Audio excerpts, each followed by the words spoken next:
surtout de voir que vous avez prospéré, que vous êtes devenus plus nombreux et que vous avez un lieu de culte qui, bien que n'étant pas à vous, est quand même un lieu de culte où vous pouvez quand même vous rassembler pour louer le Seigneur. Alors ce soir, j'ai pensé que nous pourrions nous arrêter sur les premiers versets du livre de la Bible, la Genèse. Alors je vous lis directement. Au commencement, Dieu créa le ciel et la terre. La terre était tohu vavohu, était tohu et bohu. Il y avait des ténèbres sur la face de l'abîme et l'Esprit de l'Éternel voletait au-dessus des eaux. Et le Seigneur dit, Elohim, Dieu dit qu'il y ait de la lumière, et il y eut de la lumière.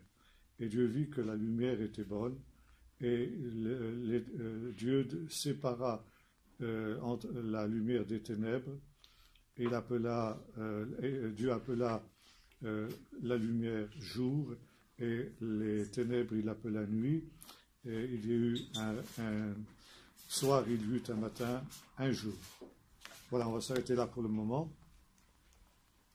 Et je voudrais particulièrement que nous nous arrêtions justement sur ces premiers versets qui sont tellement importants dans la Bible, parce que ils sont la manifestation déjà du plan de Dieu, depuis les origines jusqu'à la fin.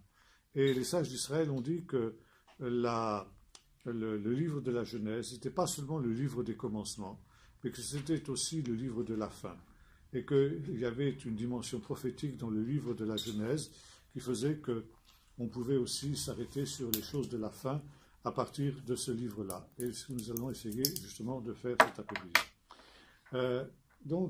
Au début, nous trouvons au commencement, Dieu créa le ciel et la terre. Il est intéressant de noter, enfin les sages d'Israël ont noté que la Bible, donc ce texte-là, commence par la deuxième lettre de l'alphabet hébraïque, la lettre Bet, Bereshit, bara Elohim, et Hashamayim, vet haaretz. Évidemment, pour les non-juifs, que ça commence par la première lettre, la deuxième lettre, la quatrième lettre, la 22e lettre, etc., ça n'est pas un problème. Pour les juifs, oui. On estime que si il y a un détail dans la Bible qui est mentionné, c'est qu'il a une importance. Tout dans la Bible a une importance et il y a une raison à chaque chose dans la parole de Dieu. Alors, pourquoi, justement, la Bible commence-t-elle par la deuxième lettre de l'alphabet? Il faut savoir aussi que l'alphabet hébraïque est un alphabet où chaque lettre a une valeur numérique. Ça veut dire qu'on n'a pas deux systèmes d'écriture, comme c'est le cas dans notre système à nous. On a, par exemple, la lettre A, Aleph correspond à 1, Bet correspond à 2, Gimel 3, etc., et ainsi de suite. Donc, on note les nombres avec des lettres. Et ce faisant, on peut employer un procédé d'exégèse aussi très particulier qui est d'additionner les lettres d'un mot et ça nous donne la valeur numérique de ce mot. Alors, donc, la deuxième lettre de l'alphabet a valeur numérique 2. Pourquoi? Parce qu'au commencement, Dieu crée deux choses, le ciel et la terre. Dieu crée le ciel et la terre. Et la lettre Bet, elle a ceci de très particulier aussi, c'est que c'est une lettre qui est fermée de trois côtés. Et il y a un seul côté qui est ouvert, qui est le côté de la lecture, et qui est en même temps le côté où se déroule le temps. Ça veut dire que Dieu crée non seulement l'espace, mais Dieu crée aussi le temps. Et le temps, eh bien, c'est quelque chose qui est irréversible. Il ne va que dans un seul sens. On ne peut pas aller dans tous les sens et on ne peut pas, en particulier, avec le temps, revenir en arrière. Et donc, c'est quelque chose qui a lieu avec le plan de Dieu. Dieu, au commencement, crée le ciel et la terre. Le ciel, c'est le monde spirituel que Dieu va peupler avec des êtres spirituels que sont les anges. Et ensuite, Dieu crée la terre, c'est le monde matériel, qu'il va peupler avec des êtres matériels que sont les animaux. Et puis, quand Dieu a créé les anges et les animaux, Dieu va créer une troisième catégorie d'êtres qui sont les hommes. Et l'homme est un être très particulier parce que, d'une part, il a une dimension animale. Dans son corps, il est animal. Et ce n'est pas sans raison que la Bible nous dit que Dieu, dans le chapitre 2 du livre de la Genèse, façonna l'homme de la poussière de la terre. Donc il est créé de réalités matérielles, d'éléments matériels, chimiques, etc., qui constituent son être physique. Mais en même temps, dans cet être animal que Dieu a créé, Dieu souffla un souffle de vie ou un esprit de vie. On dit en hébreu c'est la même chose, ruach, c'est à la fois un souffle et un esprit, et l'homme devint un être vivant. Ça veut dire qu'il reçoit quelque chose, alors il est par son corps semblable aux animaux, mais par son esprit, il est semblable aux anges. Et voyez-vous, l'homme est un amalgame du ciel et de la terre. Il est de la terre dans son être physique et il est du ciel dans son être spirituel. Et là, nous voyons ce qu'est la vocation de l'homme au commencement, que l'homme soit en réalité un trait d'union entre le ciel et la terre. Il soit un trait d'union entre les animaux et les anges. Maintenant, les anges sont aussi des êtres très spéciaux, j'en parlais tout à l'heure quand on était avec un groupe de catholiques là, qui m'ont demandé d'intervenir.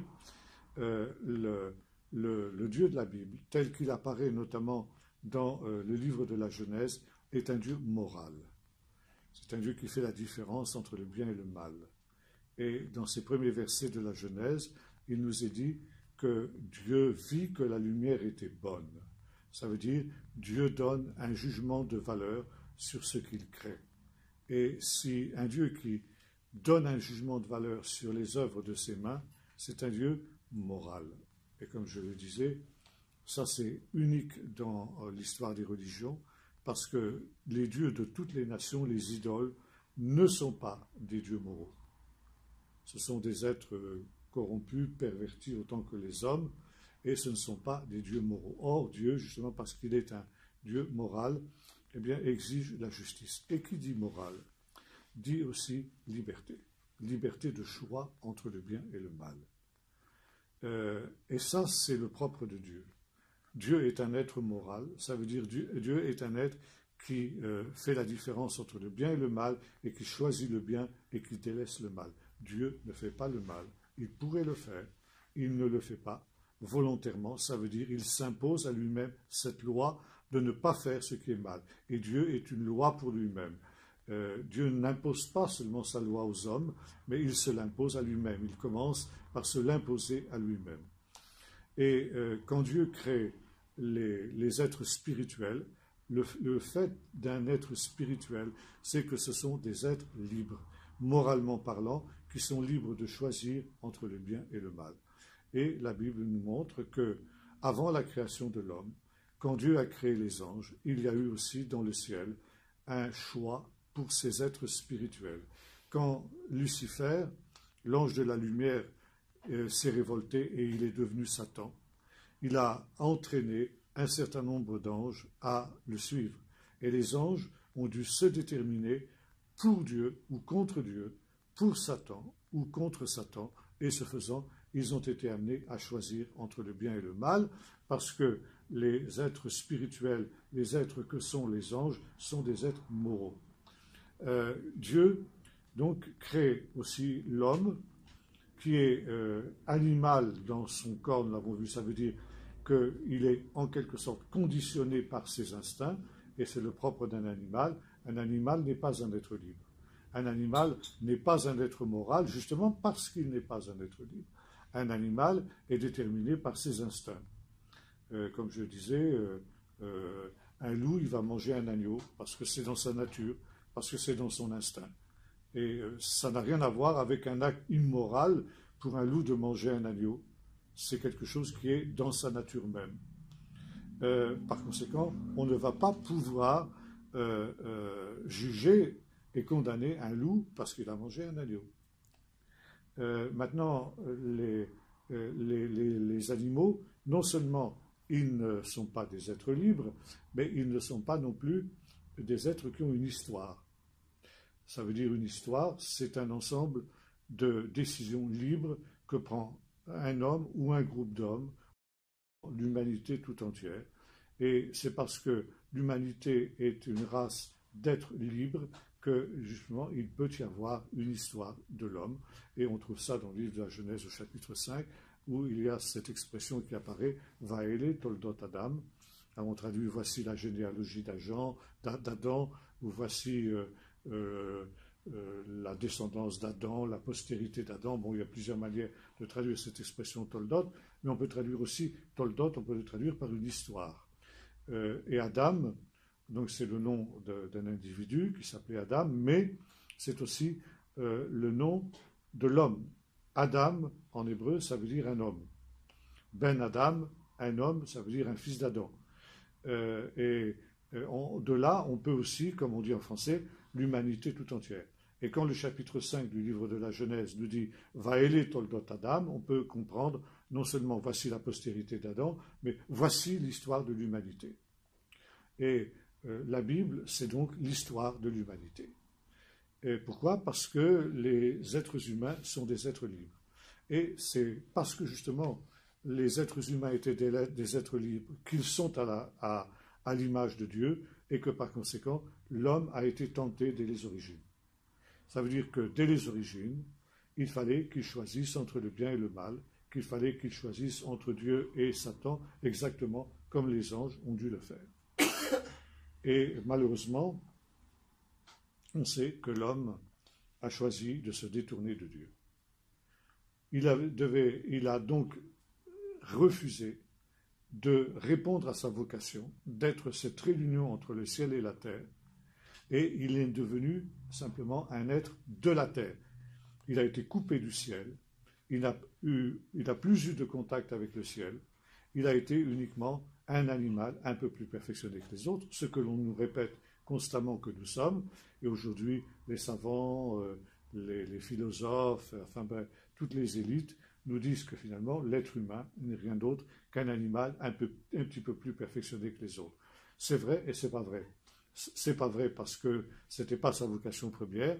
Il a un esprit qui le rend semblable à Dieu, qui est l'image de Dieu en lui, et d'une certaine manière, c'est vrai aussi parce qu'effectivement, c'est ce que l'homme a choisi d'être. Et par conséquent, Dieu lui donne d'être ce qu'il a choisi d'être.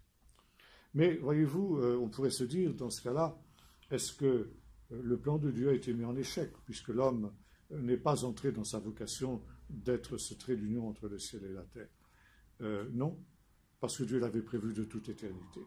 Et il y a un verset dans le livre d'Apocalypse qui nous dit ceci, on retrouve ça aussi dans une des épîtres de Pierre, « L'agneau de Dieu a été immolé avant la fondation du monde ». Et il y a dans le judaïsme une expression qu'on emploie et qui est très importante parce que pour les rabbins c'est un petit peu une des clés de leur compréhension de la Bible, c'est ce qu'on appelle le tikkun olam. Ça veut dire que le monde, avant la chute, était un tout harmonieux que Dieu avait construit. Et nous lisons ça justement dans les premiers versets du livre de la Genèse, où il nous est dit que Dieu vit que cela était bon, et cela était très bon. Tout ce que Dieu avait créé était très bon. Et par conséquent, c'était la perfection, c'était quelque chose d'harmonieux, c'était quelque chose d'où le mal, toute trace de mal était exclue, et il n'y avait que le bien. Et puis, à partir du chapitre 3 du livre de la Genèse, nous voyons le drame qui se produit, à savoir que le mal entre dans le monde sous la forme du serpent. Et les rabbins nous disent, eh bien, à partir de là, c'est comme si le monde avait été brisé. Un vase, vous avez un vase magnifique, et ce vase, eh bien, malheureusement, il est fragile, et il va se trouver être brisé en 1000 morceaux.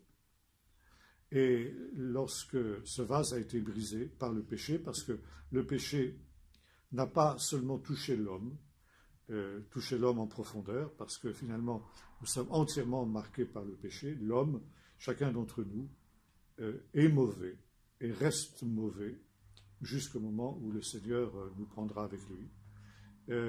Par conséquent, comme le dira l'apôtre Paul, ce qui est bien, je le sais, n'existe pas en moi. Et ça, ce n'était pas d'origine. À l'origine, il n'en était pas ainsi. C'est parce que l'homme a choisi le mal qu'il est devenu mauvais, il est devenu ce qu'il a voulu être, c'est-à-dire il est devenu mauvais. Mais ce n'est pas simplement l'homme qui est devenu mauvais, c'est toute la création. Et dans le chapitre 6 de l'Épître aux Romains, par exemple, Paul nous dira que toute la création souffre et soupire les douleurs de l'enfantement à cause de la vanité à laquelle l'homme l'a soumis. Et nous voyons que par l'intermédiaire du péché de l'homme, c'est le mal qui est entré dans la nature tout entière.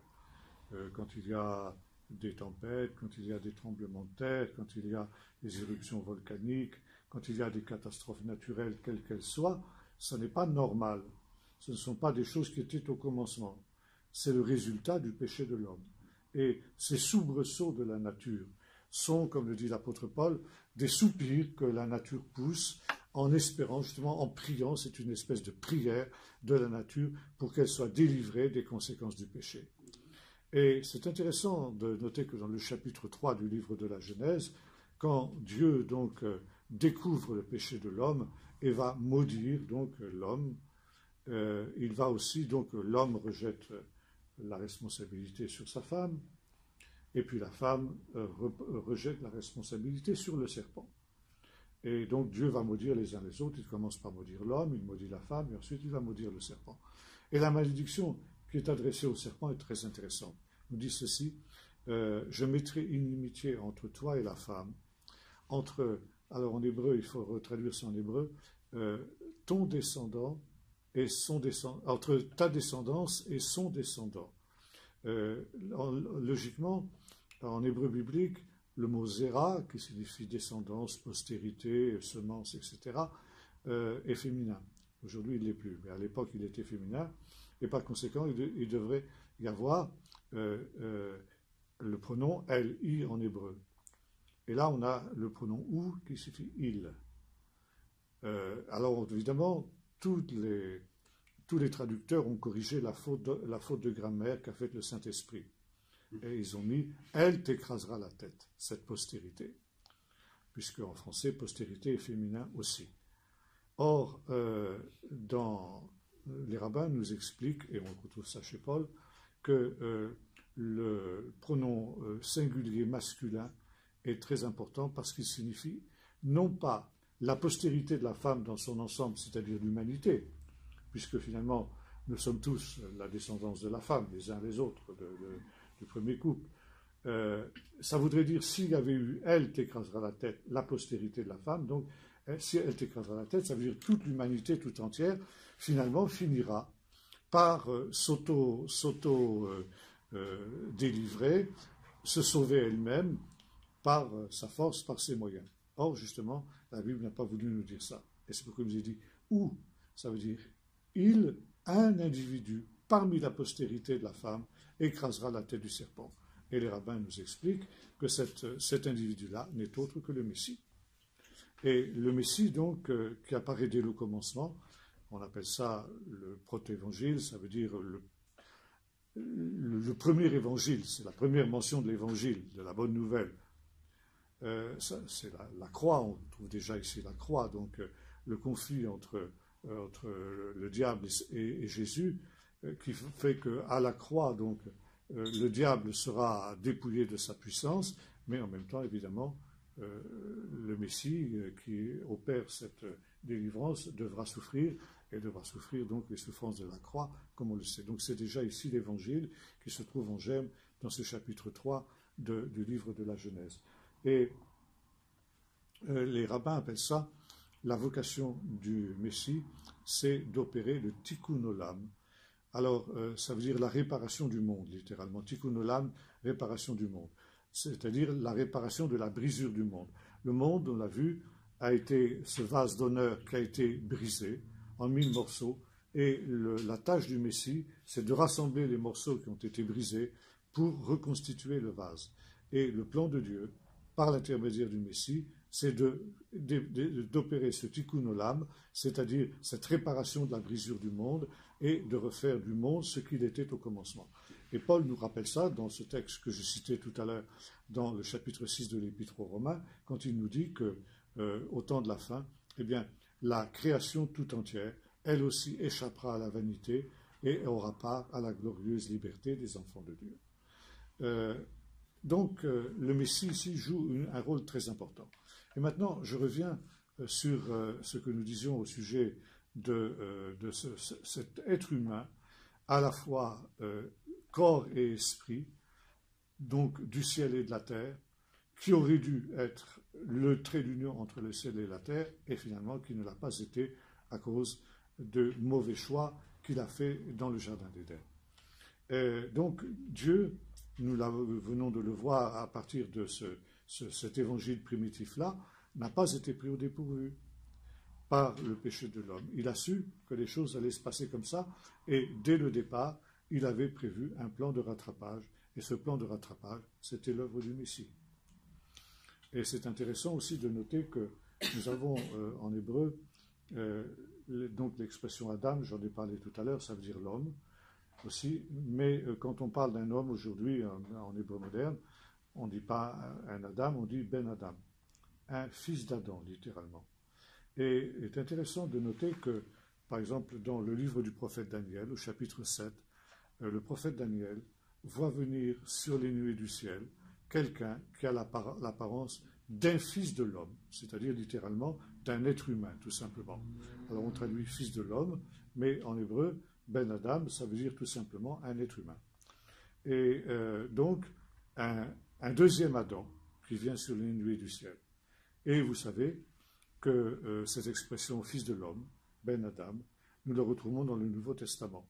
Et Jésus emploie souvent cette expression, à la troisième personne d'ailleurs en général, pour parler de lui-même, le Fils de l'homme.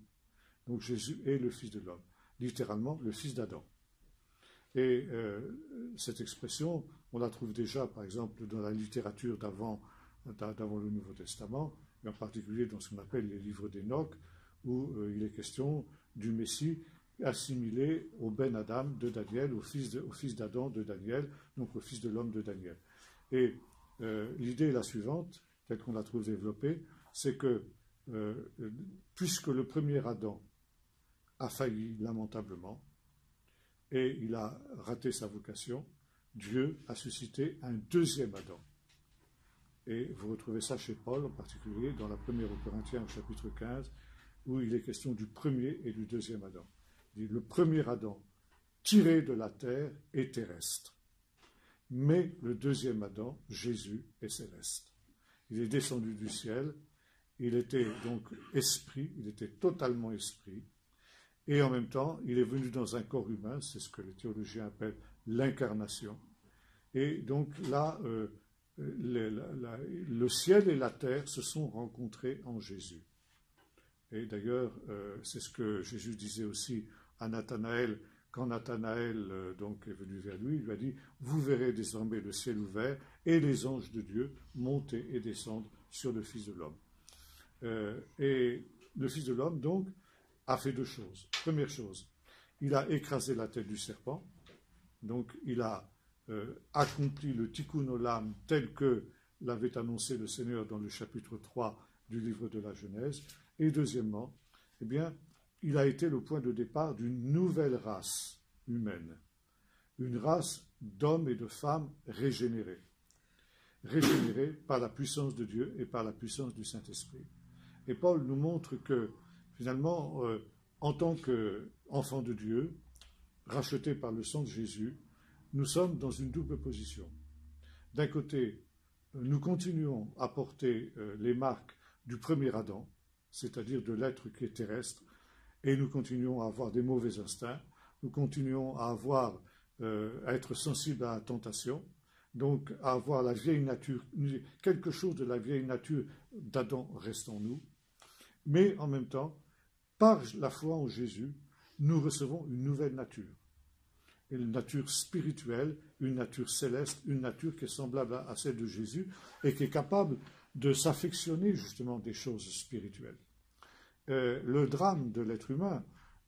Alors, si vous voulez, la première chose, c'est que en Jésus, donc, qui a brisé la puissance de Satan, donc la puissance du péché qui est en nous, nous redevenons semblables à l'image de Jésus. Ça veut dire, en Jésus, nous retrouvons la vocation qu'Adam a perdue dans le jardin d'Éden. Ça veut dire que nous sommes appelés, c'est notre vocation d'enfants de Dieu, d'être des traits d'union entre le ciel et la terre. Et c'est pourquoi le rôle des enfants de Dieu est quelque chose de très important, parce que justement nous sommes ici dans cette situation où nous devons mettre en communication le ciel et la terre. Et en Jésus, ces choses sont possibles. Maintenant, évidemment, ça n'est pas une situation facile, parce que, comme je disais tout à l'heure, d'une part, nous avons encore quelque chose de la vieille nature du vieil Adam, et en même temps, nous avons la nouvelle nature du second Adam, du nouvel Adam. Or, comme l'apôtre Paul le montre dans le chapitre 7 de l'Épître aux Romains, ces deux natures, elles sont en conflit. Il y a un combat en nous, justement, entre ces deux natures. Seulement, ce qui est nouveau maintenant, c'est que justement, en Jésus, nous avons la possibilité de choisir ce qui est bien et de laisser ce qui est mal, alors qu'avant, ça nous était totalement impossible, avant que nous rencontrions le Seigneur. Ça ne veut pas dire que nous le faisons toujours, d'ailleurs. Quelquefois, nous cédons encore aux sollicitations de l'adversaire, mais disons que c'est quelque chose qui n'est plus obligatoire comme ça l'était autrefois. Et même quand nous avons cédé à l'adversaire, nous pouvons revenir au Seigneur, nous pouvons nous repentir, et les choses peuvent rentrer dans l'ordre aussi à ce niveau-là. Donc, si vous voulez, c'est quelque chose de très important, parce que là, nous retrouvons la vocation qui était la nôtre dans cette dimension-là et dans cette vision-là. Maintenant, il nous est dit qu'il y avait donc des ténèbres à la surface de l'abîme et l'esprit de l'Éternel se mouvait, l'esprit de Dieu se mouvait au-dessus des eaux. Il y a une question que les rabbins se sont posées. J'ai dit donc que la première des créations de Dieu, c'est la lumière. D'ailleurs, c'est ce que nous disent aussi les physiciens. Les physiciens nous disent que avant l'instant zéro de la création, qu'on appelle le Big Bang, il n'y avait rien que des ténèbres, et soudain, eh bien, un gigantesque éclair de lumière dont nous ne pouvons absolument pas avoir l'idée a éclaté dans l'univers. Et finalement, tout ce qui existe, vous et moi, nous sommes le produit de cet éclair gigantesque du commencement. Alors, les rabbins ont posé une question, il y a quand même un problème quand il nous est dit que la lumière est créée le premier jour, parce que les sources de la lumière, le soleil, la lune et les étoiles, ne sont créées que le 4e jour de la création. Donc, d'où vient la lumière qui était au commencement, puisque les sources de la lumière n'existaient pas. Et là, il y a un autre texte intéressant aussi, c'est qu'il nous est dit que donc l'esprit de l'Éternel se mouvait au-dessus des eaux. Les eaux, c'est l'image aussi, c'est une image négative dans la Bible, c'est la mort, c'est les puissances des ténèbres, c'est tout ça. Et Merachefet en hébreu, donc voleter, l'idée c'est de voler un peu comme une colombe. Et vous savez fort bien que notamment dans le Nouveau Testament, la colombe symbolise le Saint-Esprit et que le Saint-Esprit est descendu sur Jésus sous la forme d'une colombe au moment de son baptême. Et selon une méthode d'exégèse qu'on appelle en hébreu Xerashava, ça veut dire comparer des textes semblables, on se demande est-ce qu'il y a un autre texte où il est question d'une colombe et de quelque chose de semblable. Et effectivement, après le déluge, je ne sais pas si vous vous souvenez, quand l'arche s'est arrêtée sur le mont Ararat, Noé a envoyé plusieurs oiseaux, un corbeau d'abord, pour voir si les eaux avaient baissé, et finalement une colombe. Et après plusieurs tentatives infructueuses, la colombe est revenue, emportant dans son bec un rameau d'olivier. Et le rameau d'olivier, l'olivier, c'est un arbre très important dans la Bible. On l'appelle, dans la tradition juive, l'arbre de lumière. Pourquoi ? Pour deux raisons. La première, parce que si vous avez regardé des oliviers, je ne sais pas si ici il n'y en a pas tellement dans la région parisienne des oliviers, mais si vous allez dans le sud et que vous regardez des oliviers, vous voyez que les dessus des feuilles d'olivier sont vertes. Mais si vous retournez la feuille de l'olivier, elle est argentée. Pourquoi? Parce que quand il fait très chaud, et que donc l'arbre risquerait d'être incommodé par la chaleur, qu'est-ce qu'il fait? Il tourne ses feuilles à l'envers, et ça fait comme un miroir. Ça renvoie les rayons du soleil et donc la chaleur. Et l'olivier se protège de la chaleur par ce moyen-là. Si bien que quand on traverse une oliverie de loin, par exemple l'été en plein midi, vous avez l'impression que l'olivier est en feu. C'est pourquoi on appelle l'olivier l'arbre de la lumière. Mais il y a une autre raison aussi pour laquelle on l'appelle l'arbre de la lumière, c'est qu'avec les fruits de l'olivier, les olives, on fabrique de l'huile qu'on brûlait dans les lampes à l'époque biblique. Et vous connaissez par exemple la parabole des 10 vierges, où il nous est dit que ces vierges n'avaient pas, ou certaines avaient pris de l'huile, d'autres n'avaient pas d'huile, pour brûler dans leurs lampes. Donc l'olivier est le livre de la lumière à ce sujet-là. Et maintenant, l'olivier, à cause de ça, parce qu'il est l'arbre de la lumière, est aussi l'image du Messie. Parce que le Messie est la lumière du monde. Et l'olivier, c'est l'image du Messie. Or, la colombe de Noé, elle a ramené dans son bec un rameau d'olivier. La colombe, le Saint-Esprit, a ramené un rameau d'olivier, ça veut dire le Messie. Ça veut dire le Saint-Esprit a donné le Messie au monde. Et le Messie, justement, est plus que le second Adam, on l'a vu, mais il est effectivement la présence de Dieu lui-même. Donc, la manifestation de l'Esprit de Dieu qui a apporté justement ce second Adam au monde. Et lorsque l'ange Gabriel vient annoncer à Marie qu'elle va être la mère du Messie, Marie donc lui pose la question, mais comment cela sera-t-il possible puisque je ne connais pas d'homme, puisque je ne suis pas marié? Et l'ange lui répond, le Saint-Esprit viendra sur toi, et la puissance du Très-Haut te couvrira de son ombre, c'est pourquoi le Saint-Enfant qui naîtra de toi sera appelé le Fils de Dieu. Donc voyez-vous, il y a cette image qu'on trouve déjà. Alors on revient à la question, d'où vient la lumière qui était au premier jour, puisqu'il n'y avait pas de source de la lumière, il n'y avait pas de soleil, ni de lune, ni d'étoiles, eh bien elle vient du Messie lui-même. Et il y a un petit midrash, ça veut dire une petite explication dans la tradition juive, qui nous dit qu'effectivement, Satan, donc, au moment de la création de Dieu, a vu que Dieu s'apprêtait à créer la lumière. Alors, il a posé la question, il a dit, mais d'où vient cette lumière? Et le Seigneur lui a répondu, cette lumière, elle vient de dessous mon trône.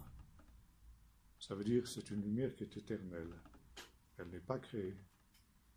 Elle est éternelle, exactement comme le Messie est éternel. Elle vient de dessous mon trône, et cette lumière est celle qui te couvrira de honte au dernier jour. Donc, c'est véritablement le Messie. Maintenant, il y a un autre midrash aussi très intéressant qu'on trouve en relation avec cette création de la lumière, où il nous est dit que quand Dieu a voulu créer le monde, il a vu dans sa préscience tout le mal qu'il allait y avoir sur la terre. Il a vu le péché du jardin d'Éden, il a vu Caïn tuant Abel, il a vu la corruption de la génération de Noé, il a vu la tour de Babel, bref, il a vu tout le mal qu'il allait y avoir sur la terre. Et Dieu s'est posé la question, il dit, ben, si le monde que je vais créer est ça, est-ce que ça vaut le coup de le créer? Et donc, il nous a dit, il y avait des ténèbres, les ténèbres, c'était les ténèbres du mal, que Dieu entrevoyait dans sa présence, dans sa préscience. Et Dieu hésitait à dire le mot qui allait mettre en branle l'œuvre de la création. Et alors qu'il y avait ces ténèbres, soudain, sont montées du sein et Dieu a vu monter du sein de ces ténèbres 3 figures lumineuses, qui étaient les 3 patriarches, Abraham, Isaac et Jacob. Et quand il a vu les 3 patriarches, Dieu a répondu, Dieu s'est écrié qu'il y ait de la lumière. Et il y a eu de la lumière. Pourquoi? parce que les patriarches étaient destinés à être l'ancêtre du Messie. Et Dieu a dit, même si le monde doit être un monde de ténèbres, un monde de mal, un monde de souffrance, un monde de guerre, un monde de péché, un monde de toutes les horreurs que l'on connaît dans le monde, ça vaut le coup de créer le monde quand même à cause du Messie. Parce que le Messie effectuera ce tikkun olam, ce renouvellement de toutes choses. Et Paul nous dira une chose semblable dans l'Épître aux Colossiens. Il nous dit ceci, c'est en lui, par lui et pour lui que toutes choses ont été créées, celles qui sont dans le ciel, celles qui sont sur la terre et celles qui sont en dessous de la terre. En lui et pour lui, le Messie, donc Jésus, pour lui, toutes ces choses ont été créées. À cause de lui, ça valait le coup donc que les choses soient ainsi. Et dans la tradition juive, un des noms du Messie, c'est Néara. Ce n'est pas de l'hébreu, c'est de l'araméen, mais ça vient aussi, c'est un mot qui est très proche du mot hébreu ner.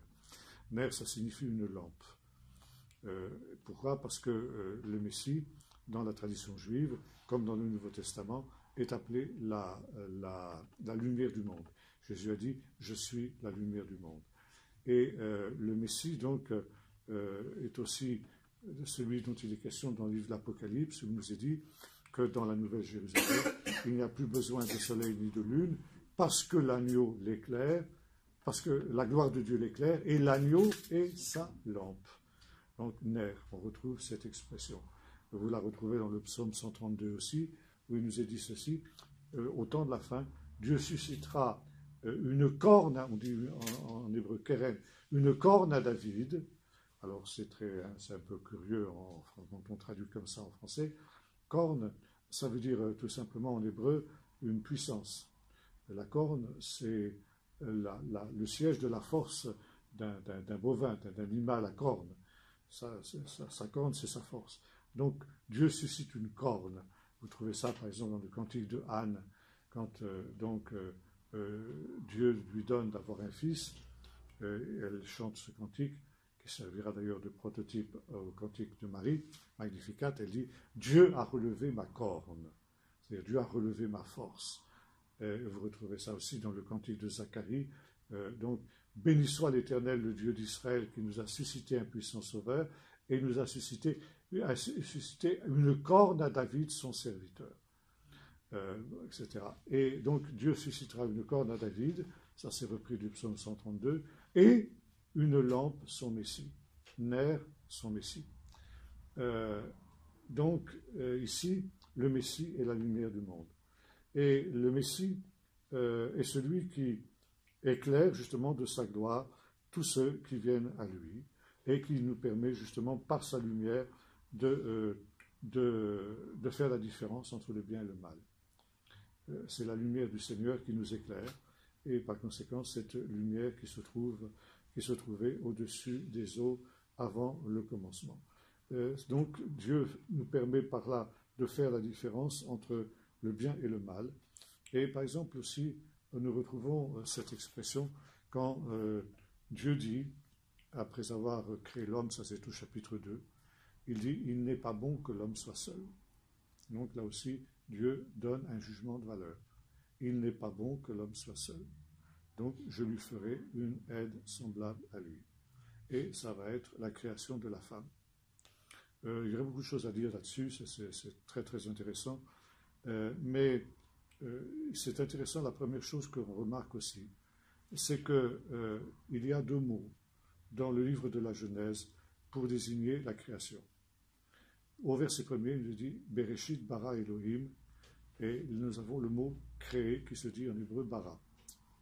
Bara, c'est un mot très spécial parce que ça veut dire, il est très rare en hébreu, d'ailleurs dans l'hébreu biblique en tout cas, et il signifie créer à partir de rien, ce que les théologiens appellent création ex nihilo, ça veut dire à partir de rien. Dieu crée à partir de néant. Donc c'est la seule fois dans le récit de la création où cette expression apparaît, Elohim bara. Et après, quand il est question des actes de création de Dieu, la mer, la terre, les végétaux, etc., eh bien, il y a un autre mot qui apparaît en hébreu, c'est le mot assa, la asot, faire, réaliser. Et là, c'est un mot différent, ça veut dire créer à partir de quelque chose qui existe déjà, comme un ouvrier qui va prendre, par exemple, un morceau de bois, qui va en faire une table. Hein, il ne crée pas à partir de rien cette table, il y a une matière préexistante. Et il y a une autre fois, dans le récit de la Genèse, où apparaît le mot bara, c'est quand Dieu crée l'homme. Ça veut dire que la création de l'homme est une création nouvelle. Et c'est très intéressant parce qu'il nous est dit dans le texte original, Dieu donc créa l'homme à son image. En hébreu, c'est dit, Vaïfra Elohim et Adam Betsalmo. Et ensuite, on trouve Sra ou Nekva Baram. Alors là, c'est très intéressant. Donc, il créa l'homme singulier, il créa l'homme à son image. Et ensuite, mâle et femelle, alors il les créa au pluriel. Alors voyez-vous, il y a une relation, un parallèle entre ces deux affirmations. Dieu, l'homme est créé à l'image de Dieu. Et en quoi est-il l'image de Dieu? Parce qu'il le crée, homme et femme. Ça veut dire que c'est dans le couple que se reconstitue l'image de Dieu. C'est lorsque l'homme et la femme s'unissent en Dieu que est reconstituée l'image de Dieu. Et intéressant aussi en hébreu, ça il faudrait que je vous parle longtemps là-dessus, mais je vais m'arrêter dans 5 minutes maintenant. Il nous est dit que le mot femme et le mot homme et le mot femme sont presque pareils en hébreu. Homme, ça se dit ish, et femme, ça se dit isha. Néanmoins, il y a une petite différence entre ces deux mots. C'est que dans le mot ish, homme, vous avez une petite lettre. La deuxième lettre, c'est une petite lettre, la plus petite lettre de l'alphabet Yud, qui n'apparaît pas dans le mot femme.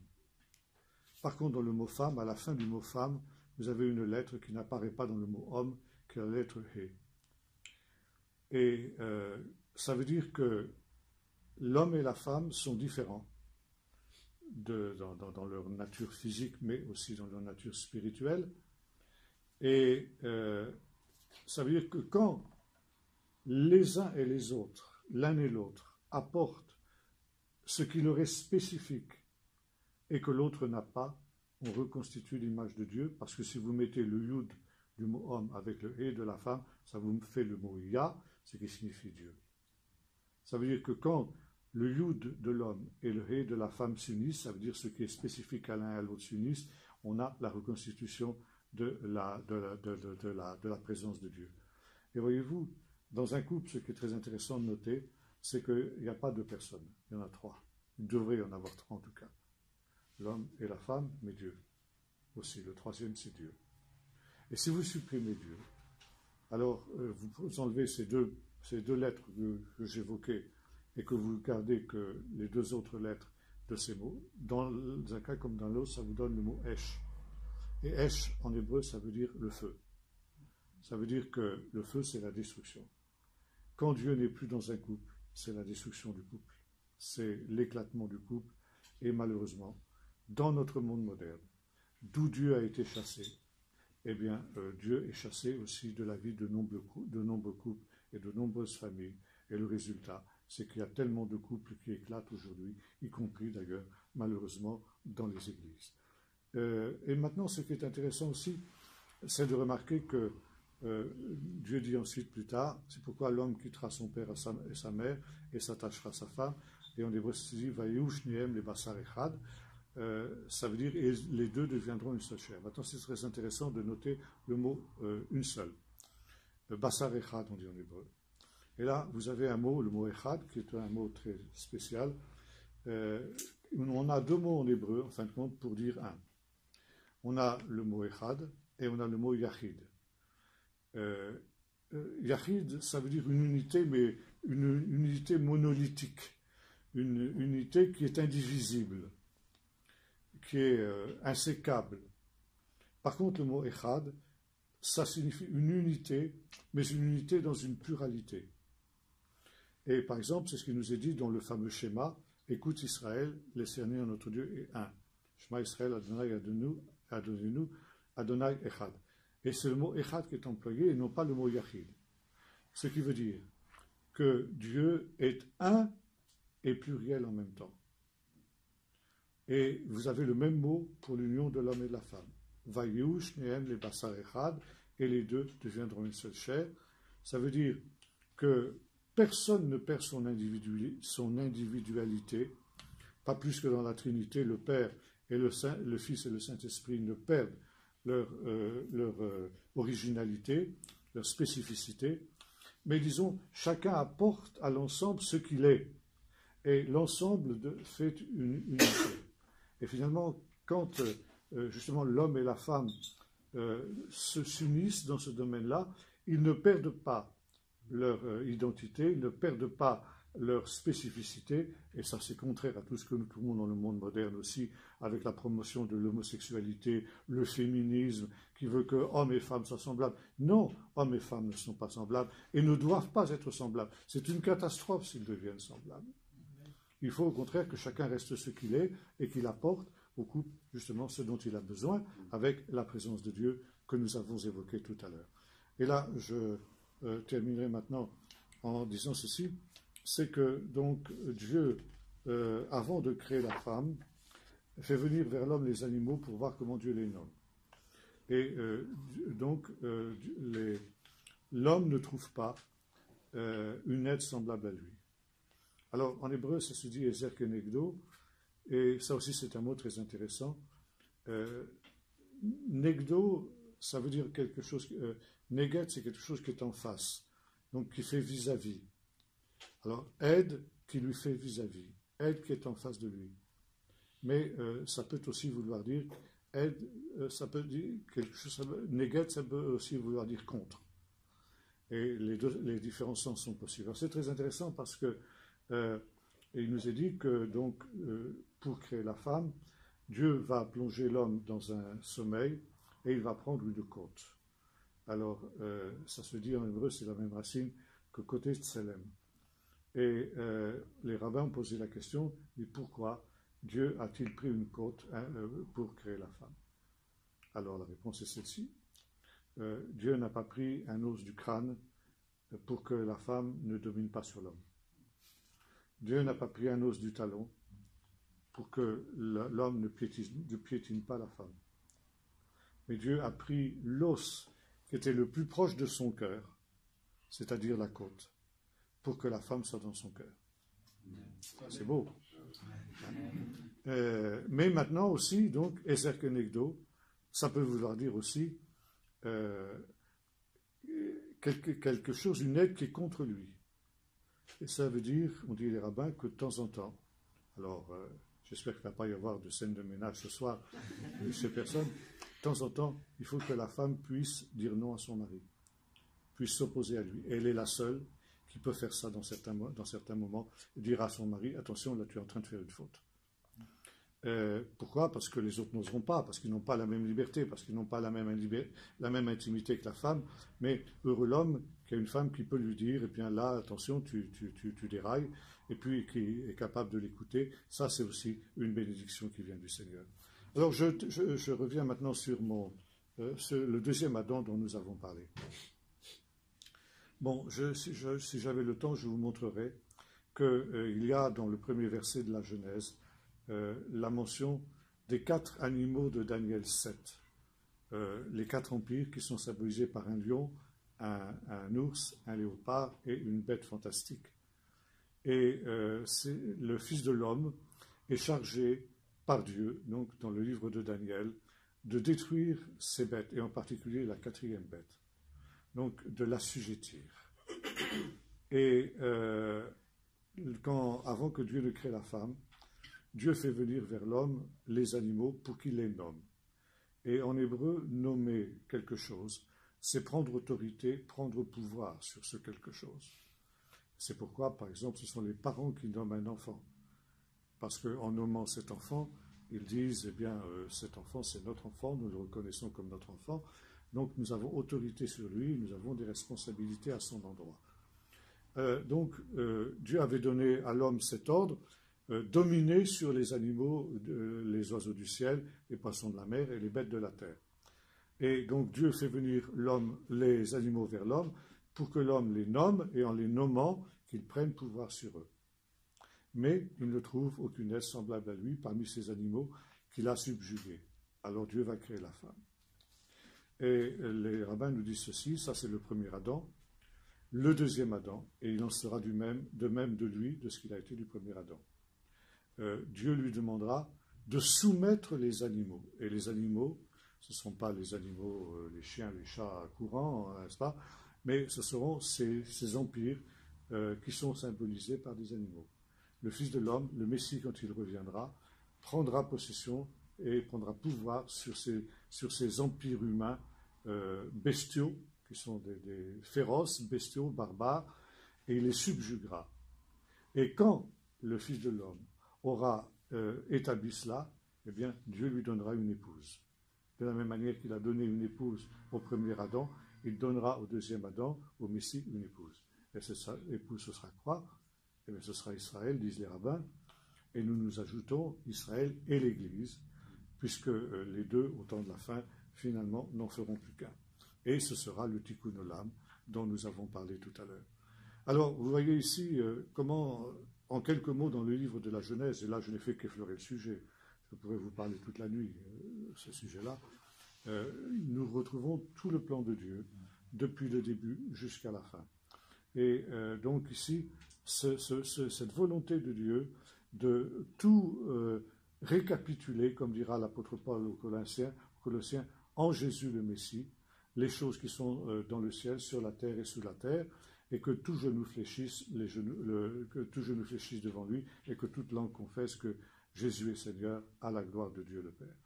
Et donc, ce qui est intéressant pour nous de retenir pratiquement, c'est qu'en attendant ce jour où aura lieu ce festin des noces de l'agneau, eh bien, nous avons déjà la possibilité de retrouver ce que comme je disais tout à l'heure, la vocation qui était celle d'Adam, d'être ce trait d'union entre le ciel et sur la terre en Jésus, et par conséquent ici, aussi de préparer cette œuvre du Tikkun que le Seigneur accomplira quand il reviendra au dernier jour.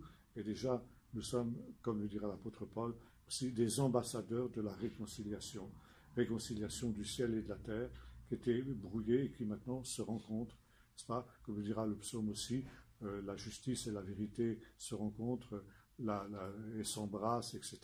Et la justice germe de la terre. Et ça, c'est quelque chose qui est important, ça veut dire ce qui est spirituel vient de la terre.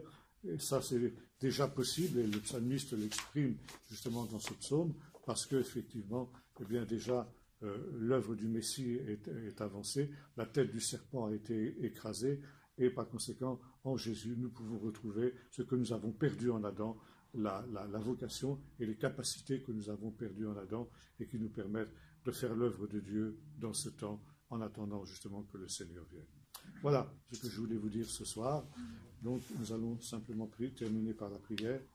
Seigneur, merci d'avoir écrasé en Jésus la tête du serpent, et Seigneur, de nous avoir rendu cette capacité d'être ton peuple, d'être tes enfants, cette capacité d'être cette trait d'union entre le ciel et la terre, et de pouvoir ainsi contribuer à cette annonce du royaume de Dieu qui vient. Ce temps de la réparation de la brisure, ce temps du Tikkun Olam, Seigneur, que nous te demandons de hâter maintenant, Seigneur, et merci parce que nous sommes devenus maintenant frères et sœurs de Jésus, de ce nouvel Adam, de ce second Adam, de ce fils d'Adam, et qui a été le point de départ d'une multitude de frères, et nous sommes ses frères et ses sœurs, Seigneur, et nous te prions de nous donner, par cette puissance que tu nous accordes, de triompher de toutes les tentations, de toute l'œuvre de l'ennemi qui voudrait encore agir en nous et nous ramener, Seigneur, dans une voie qui ne serait pas la tienne. Seigneur, tu nous donnes cette capacité par la puissance de ton esprit, et Seigneur, te prions, comme tu l'avais fait, quand tu parlais de cet esprit qui planait au-dessus des eaux, Seigneur, que tout ce qui est dans nos cœurs et qui grouille et qui n'est pas selon ta volonté puisse être dominé par le Saint-Esprit, Seigneur, pour que nous puissions porter le fruit de l'esprit, qui est l'amour, la paix, la joie, la patience, et toutes ces choses que tu veux voir fleurir en nous. Seigneur, nous te le demandons au nom de Jésus. Amen. On prend un petit temps de questions. Si vous avez des questions, s'il y a des questions, il ne faut pas hésiter.